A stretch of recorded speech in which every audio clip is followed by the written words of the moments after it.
Good evening, ladies and gentlemen. Your nighttime, right time DJ Music. And let's get straight to it. As I always say, I got 15 minutes to rock this post, so let's get to it.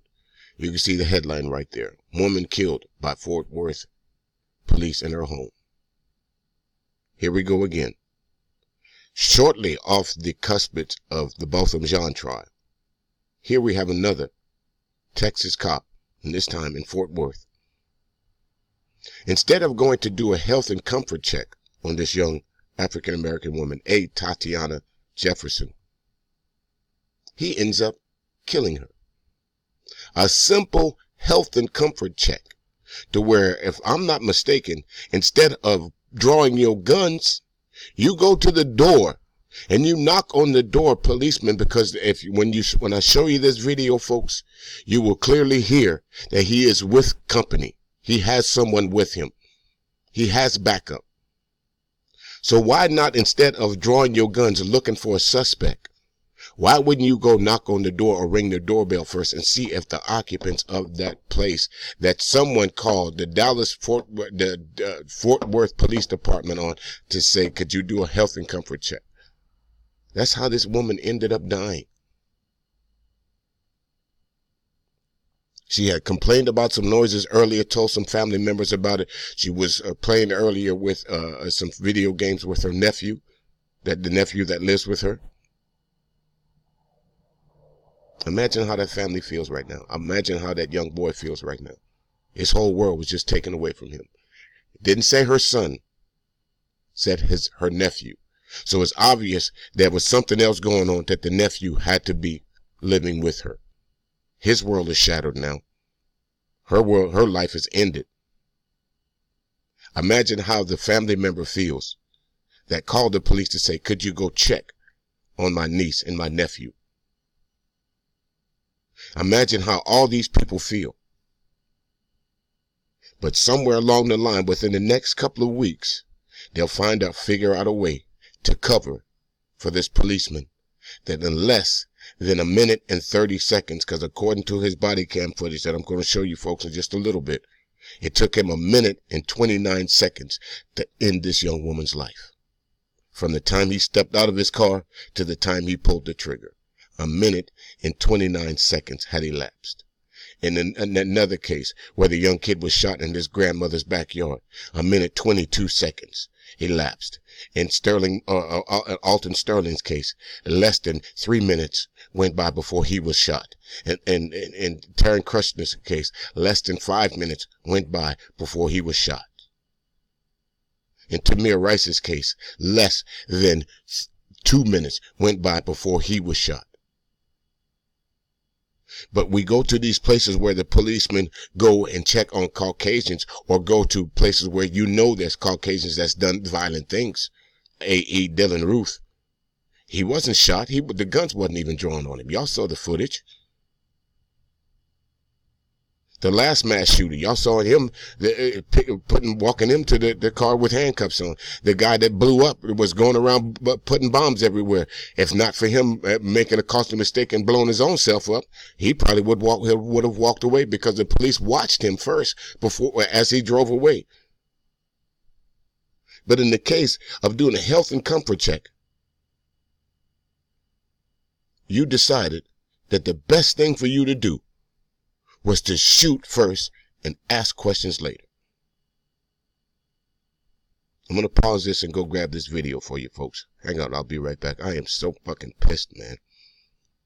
Here we go, folks. Here goes the actual body cam footage of the officer that shot this young woman, Miss Jefferson, Tatiana Jefferson. As you can see it, if you look up in the extreme right-hand corner, it's, according to this, its time is 07:31 and 42 seconds. According to that body cam footage, the body cam that he's wearing. The date, 2019, 10/12. So it's October 12th, 2019 at 7:31 Zulu time. So that would mean PM. Okay? Now, look at this counter and you tell me, how could you make a life or death judgment situation being a trained police officer in less than 2 minutes. Here we go.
Put your hands up. Show me your hands up.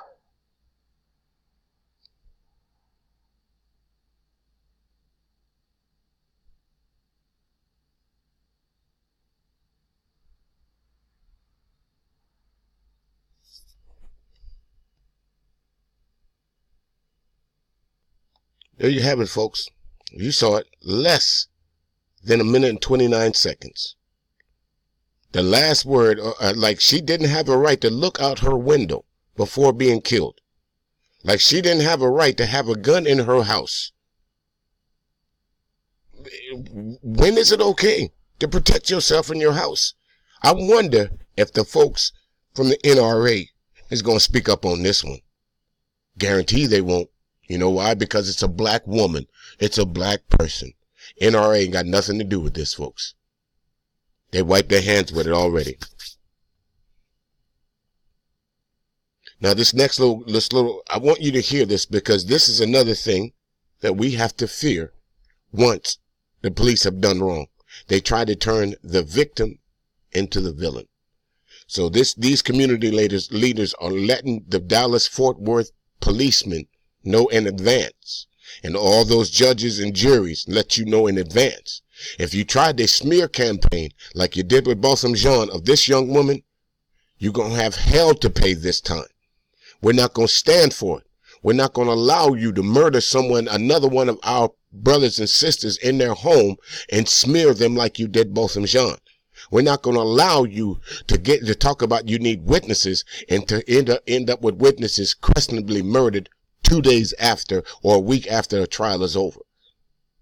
We're not going to allow that this time. So listen to what he has to say. Don't paint this sister as no villain. That's right. If you do that, if you paint this sister as a villain, this city gonna have hell to pay. Don't paint the sister as no villain. They're the ones who murdered. They murdered her. And there's no excuse for it. But they're trained to get things that they're trained for, get things done, not to go out and murder people. I'm not saying they murdered, but it looked to me like they murdered when I looked at this around here. There are calls all. You can call it what you want, folks, but that's murder. Now, of course, they're going to use the old adage, I was in fear of my life. But as that last gentleman said, these folks are trained. These are police officers. You already know there's a certain risk that you take when you go to any certain situation. You already know that, especially when you're going into an environment where you don't know what could happen. Now, you could clearly hear him talking to another officer. So what was the perceived threat of someone in their house? Instead of taking that first shot, why didn't he give that person time to respond? Whether they were a criminal or whether they were an innocent bystander, this policeman did not give this young woman time to say, hey, this is my house. I have a right to look out the window. What are you doing here? Oh, your uncle called me, or one of your family members called the police department and said they wanted us to do a health and comfort check on you. We're fine, officer, thank you. Why couldn't it have gone that way instead? Why did this young woman have to lose her life because of some untrained police officers? I don't know who said this. I don't know what I was listening to, but there's people that go that study longer to be beauticians than they do to be a policeman.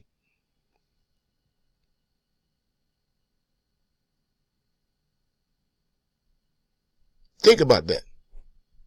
To braid hair, to style hair. Year, 2 years, 3 years of training. A policeman, all you got to do is go to the academy, graduate. I think the academy, is 8-week, 6-week course? Me being in the military, even through boot camp, it was constant training. I get the constant training of being a Marine, constantly. It didn't stop when I got out of boot camp.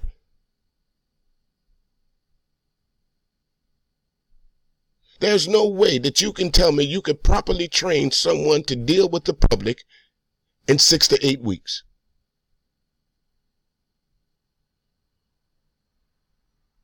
Now, they said this officer has been on the force since 2018. So, okay, so that means he graduated in 2018. Am I right?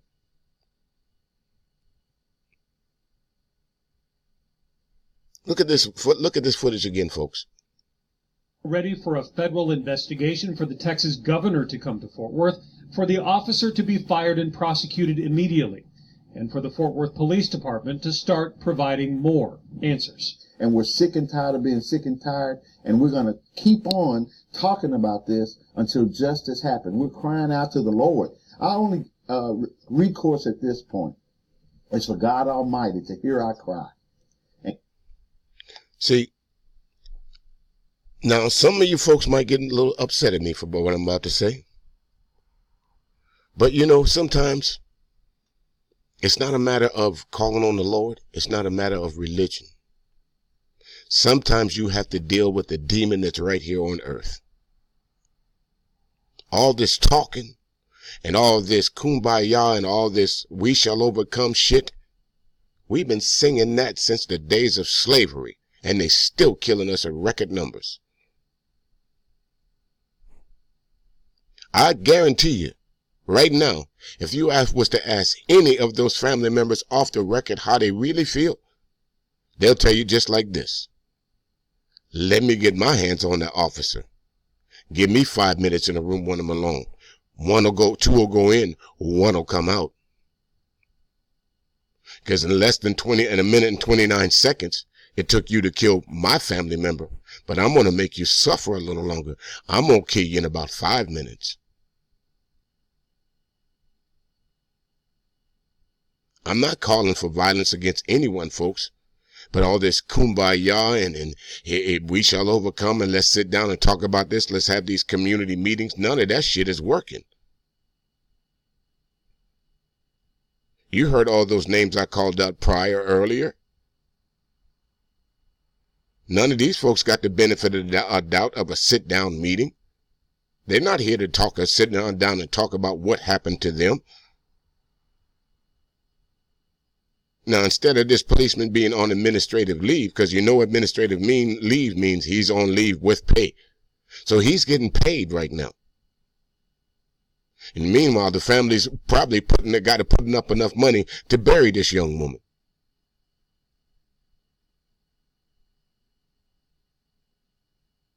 Some people have the look on their face of when you see them, there's something about them that you just, you're not going to have any problems with them.